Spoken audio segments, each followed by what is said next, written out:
ದೇವಕಿ ನಂದನ ಯಾದವ ಕೃಷ್ಣನ ಭಜಿಸುವ ಶರಣ ಗುರುವೇ.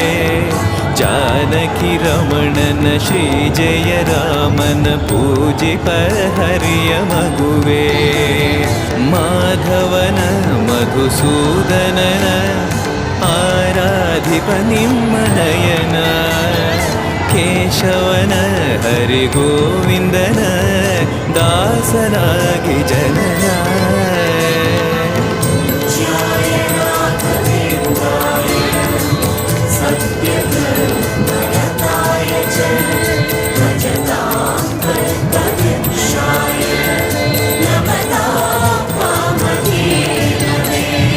ತಿರುಪತಿ ವಾಸನ ವೆಂಕಟರಮಣನ ಅನುಗ್ರಹ ಪಡೆದ ಗುರುವೇ.